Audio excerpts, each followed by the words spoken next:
Hi, Ben here with Amtex equipment. Next to me is a customized Lioness 25 horsepower that we have done for one of our newest customers in Florida, specializing in power washing hard surface flooring. Now, one of the special design that we have done in this system is adding a capture tank to this system. And due to the fact that our customer is going to be doing a lot of tile and grout and of course concrete cleaning, and as far as the vacuum system, the Prowler is limited to one internal removable filter. But now, by adding an external capture system, if we're looking here, is a 26-gallon capture system with a bag inside, which captures all the any kind of incoming grits, any kind of sands and what have you that you're going to be picking up from the floors. And you're going to be able to store them in here. That way it allows the unit to go longer hours non-stop doing massive jobs of hard surface cleaning. Now, the way this system is set up, as far as the vacuum, this on a normal setup it connects there where the vacuum inlet is. But by adding a capture system, we're going to be bringing the water in through this port, and of course we have designed this port to be almost about 8-inch from the bottom, so we get all the sediment to kind of settle at the bottom.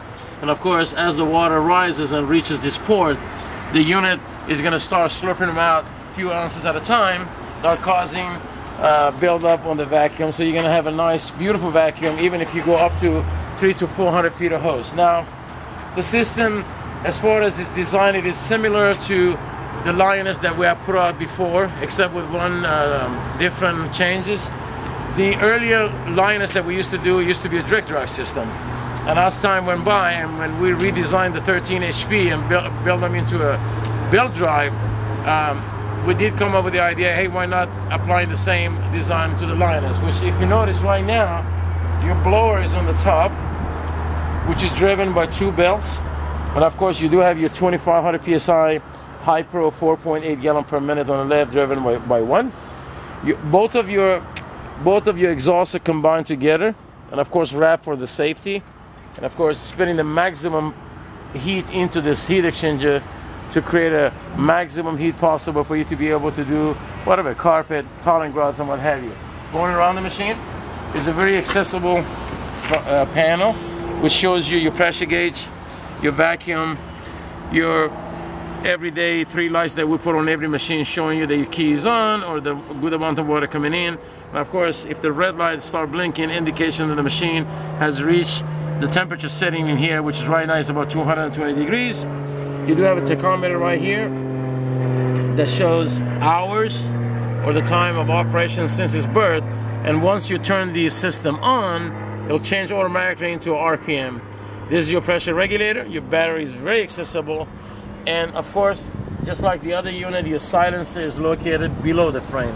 So anything that you're going to be either servicing, lubricating, working on, it's outside of the frame. In other words, it's going to be very accessible for you to get into, do your job, and go on with your business. Now, what we're going to do, we're going to go on and turn the machine on, send it to about maximum RPM that we recommend on this machine, because we do have a pulley ratio of 4 to 5. Engine has a size 5 pulley on it, driving a blower with size 4, so you get a 1.2 ratio.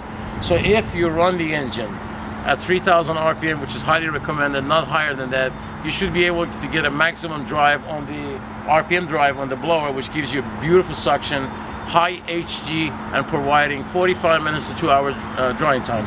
I've already run the system, and we kind of preheated it for about 90 seconds to 2 minutes. We're going to go ahead and start it. That way you don't wait around. We're going to go inside, show you its power. If you notice, we have hooked up 100 feet of vacuum hose all the way to the kind of towards the end of our showroom. And of course, there is 100 feet of pressure hose, which you can see right there. They're connected. As usual, we have color-coded the hoses. Your orange hose is your discharge. Your vacuums are all in blue. Your garden hose is black. Of course, your smaller blue hose is going to be your pressure hose. Now, as far as starting it, just like the Inferno truck one, equipped with a twin-cylinder Kohler, you have both levers, which is the upper one is your choke, lower one is your throttle handle, all the way to the right. From the rest position, you move the throttle a little bit to the left. You move the choke all the way to the left. As you're cranking, you open the choke. Take a look. Like I said, the machine has run. We have a very humid day in Houston right now. That's why you see all the steam coming out of the condensation coming out of the exhaust. We're gonna go ahead and speed up the engine. We're gonna go to the one, show you his power, show you some cleaning, a copper that gets cleaned every day. Gonna do a little bit more cleaning with this baby, and then from there we're gonna show you how to shut it down correctly. Okay, as usual, if you're gonna increase the RPM, you're gonna hold the upper panel with 4 fingers and use your thumb. And as you're increasing the RPM, take a look at your tachometer in the back.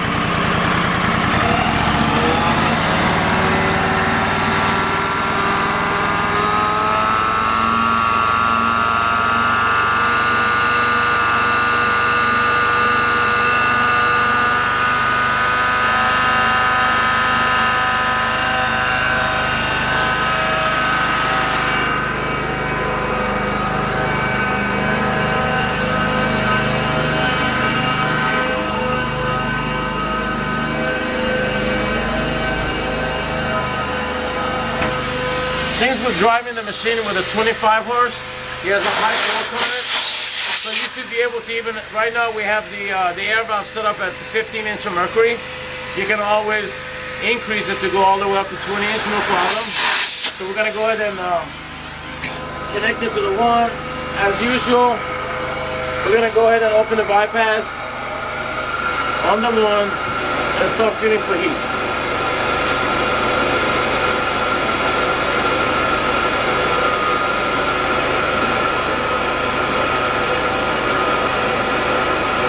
You want to start bypassing to the point that you won't be able to hold on to the quick connect anymore. Right there. Here we go. This is going to be the beginning of your water. And here's the heat production of 25 horsepower Lioness. Very impressive. If you clean carpet or hard surface cleaning and you average 3 to 4 gallons per minute, you should be able to maintain the 200 plus degree that you expect out of the machine.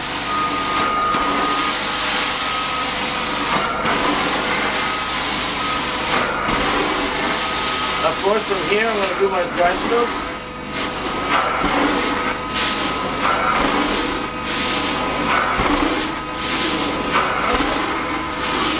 Since the machine has one heat exchanger, you may want to kind of spread your timing in between cleaning and of course extracting what's called extra dry passes.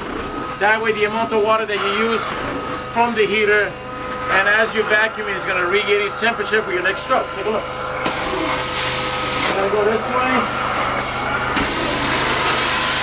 The reason we didn't vacuum, we want to be able to show you how it captures the solid inside of that bag that we told you.